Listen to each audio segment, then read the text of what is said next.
মানুষ অমৃতের পুত্র। আপনারা যারা সৃষ্টিশীল মানুষ, অমৃতের পুত্র, তাদের সবাইকে আমার শ্রদ্ধা, শুভেচ্ছা এবং ভালোবাসা। শিল্পী মন সম্বন্ধে কমলদা অনেক কথা বলেনও। এরা এই ত্রিভুজ কোন রকম স্বার্থগন্ধ ছাড়া অন্যের উত্তরণের জন্য, আমরা সবাই সত্তরণের জন্য কাজ করি, এরা অন্যের উত্তরণের জন্য কাজ করে। এই ত্রিভুজ নিয়ে অর্থাৎ কেতকী প্রসাদ রায়, রুমা রায় এবং রিক রায়, আমি একটু ঘুরিয়ে বলি। রুমা রায়, কেতকী প্রসাদ রায় এবং রিক রায়। আমার মনে, যেহেতু প্রায় প্রতি অনুষ্ঠানেই আসি, আমার মনে একটি কূট প্রশ্ন দেখা দিল যে ত্রিভুজের তিনটি বাহু যদি কোনো একদিন এমন সময় আসে আমার একটি মাত্র ভোট আছে, তিনজনের একজনকে দিতে হবে, আমি নিজেকে নিজের সামনে দাঁড় করিয়ে প্রশ্ন করলাম কাকে ভোট দেব। আমি অনেক ভেবেচিন্তে পড়তে পড়তে এক জায়গায় সংস্কৃতের কাব্যশাস্ত্রে দেখলাম কাব্যং যশসে অর্থকৃতে, কাব্যং যশসে অর্থকৃতে প্রিয়বাদে। এই যে কাব্য কি দেয়, যশ দেয়, অর্থ দেয়, এবং যারা অর্থাৎ যারা কবিতা লেখে, গান করে, রিক রায় এবং কেতকী রায়, এদের অনেক কিছু পাওনা আছে, যশ, প্রশংসা, পুরস্কার। কিন্তু রুমা রায় শুধু ভালোবেসে কাজটি করে।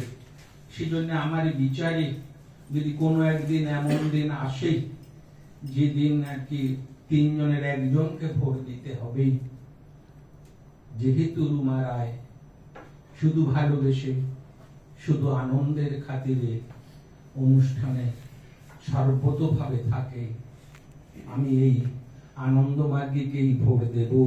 কারণ আমাদের শাস্ত্র বলে আনন্দাত্রী বুখানি বিমানি ভূতানি জয়ন্তী আনন্দেন জাতানি জীবন্তি আনন্দং প্রজন্তি অভিসংবিশন্তি। আনন্দ যার উপাচার, তাকে তার প্রতিপক্ষ পারিত্য না দেখিয়ে আমি থাকতে পারিনি। আজকে তারা অনুষ্ঠান, আবার একটি অনুষ্ঠান করছে। মাঝে মাঝে আমাদের মনে প্রশ্ন জাগে, কেন অনুষ্ঠান, কিসের জন্য অনুষ্ঠান? আমরা বোধহয় একটা ডেকাডিয়ান পিরিয়ডের মধ্যে যাচ্ছি, একটা অন্ধকার আচ্ছন্ন অধ্যায়ের মধ্যে যাচ্ছি। আমরা যেদিকে তাকাই আলো নেই, আশা নেই, হতাশা। জীবনানন্দ দাশ এমন দিনের কথা ভেবে বোধহয় বলেছিলেন, অদ্ভুত আধার এক এসেছে পৃথিবীতে আজ। তারও বহুদিন আগে উর্দু কবিরা বোধহয় ভেবেছিলেন, কবিরা ভবিষ্যৎ দ্রষ্টা, তারা বোধহয় ভেবেছিলেন এমন দিন আসবেই। উর্দু কবি শায়রে লিখলেন, হর শাখ পে উল্লू बैठा है अनजाने गुलिस्तान को क्या होगा जब बर्बाद गुलिस्तान बर्बाद करने के लिए एक ही उल्लू काफी है। বাগানের ডালে ডালে হনুমানের মত্ত দাপাদাপি, যেখানে একটি মাত্র হনুমান থাকলে যে কোনো বাগান তছনছ হয়ে যেতে পারে। আমাদের সমাজের ডালে ডালে মত্ত বানরের দাপাদাপি। বোধহয় এই সাংস্কৃতিক মঞ্চগুলো, এই গানের আসরগুলো আমাদেরকে সেই ধ্বংসের হাত থেকে বাঁচাতে পারে, সেই পতনের হাত থেকে বাঁচাতে পারে।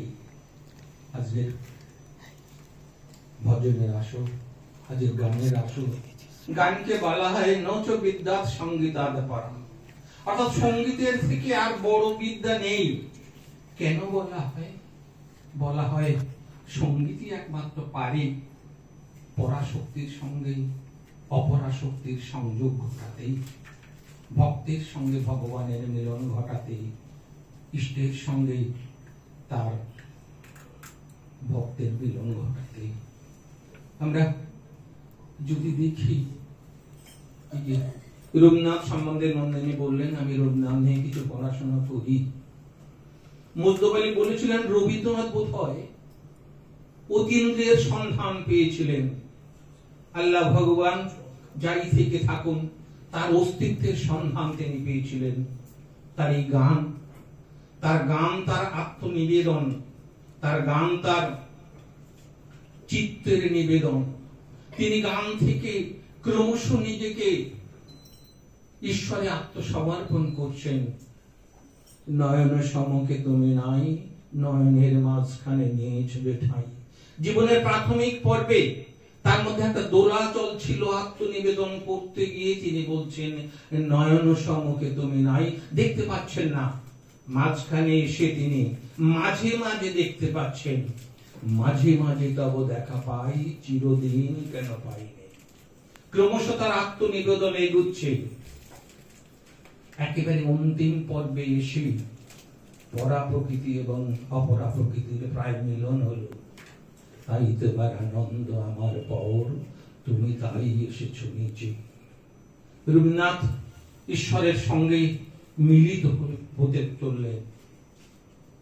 মীরাবাই একটু আগে ঋগ গাইল, মেরে প্রভু গিরিধর নাগরজ, হরি চরণ চিত ধরো। অঝোর দ্বারায় মীরাবাই বৃন্দাবনের পথ পথে গান গেয়ে চলেছেন, মেরে প্রভু গিরিধর নাগর, হরি চরণ চিত ধরো। এই ভজন গান গাইতে গাইতে মীরাবাই ঈশ্বর সামীপ্যে চলে গেলেন। এই যে ভজন ভজন করছি, ভজন শব্দটি অ্যাকচুয়ালি সংস্কৃতের ভজ শব্দ থেকে এসছে। তার অর্থ পূজা, তার অর্থ প্রেম, তার অর্থ আত্মনিবেদন। এই ভজন শব্দ প্রায় আমাদের হিন্দু ধর্মের শুরু থেকেই মানুষ জেনে এবং তার আগে না জেনেও তার ঈশ্বর আকুতিতে ভজন শব্দটি এসেছে। আপনারা যারা গান গান, তাদের এই যে আত্মনিবেদন, এই ভজন, এই আত্মনিবেদনের শুধু গান গাইলে হবে না। গানকে বলা হয় গান পরিবেশন নয়, গান নিবেদন। আমার সুচিত্রা মিত্রের একটি কথা মনে পড়ছে। এক উচ্ছল প্রাণবন্ত মেয়ে, সুচিত্রা মিত্রের ছাত্রী, সে একেবারে নিজস্ব ঢঙে গান গাইতে শুরু করলেন সুচিত্রা মিত্রের সামনে। আমার হিয়ার মাঝে লুকিয়েছিলে, দেখতে তোমায় পাইনি। পাইনি শব্দটা উচ্চারণ করার আগে সুচিত্রা মিত্র বললেন স্টপ স্টপ স্টপ। কেন? বলছে তুমি কি গানটা বুঝেছো?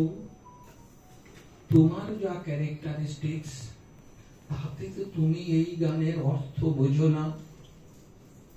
ইন বিটুইন দি লাইন্স যে অর্থ আছে সেটা কি তুমি বুঝেছো? শব্দের যে ব্রহ্ম, শব্দের ব্রহ্ম, তার মধ্যে প্রবেশ করেছো, তুমি করোনি। সুতরাং এই গান তুমি গাইতে পারো না।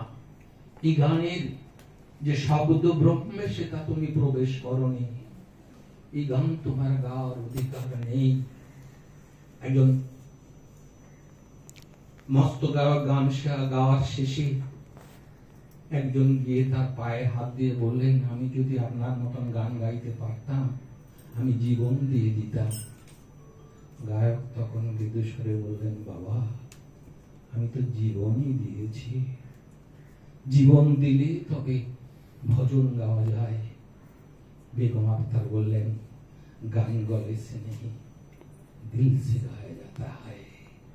দিল যদি গান না গায়, গান পরিবেশন হবে, নিবেদন হবে না।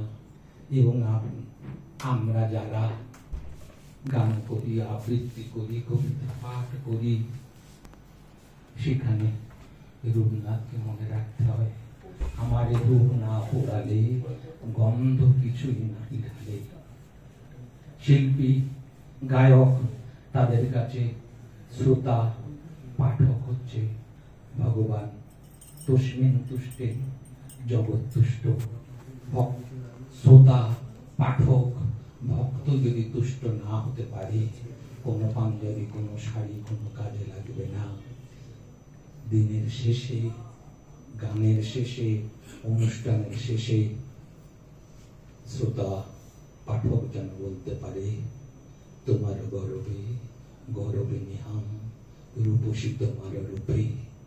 আর পারফর্মার তিনি যেন বলতে পারেন, গ্রহণ করেছ যত, ঋণী তত করেছ আমায়, হে বন্ধু, বিদায়, নমস্কার।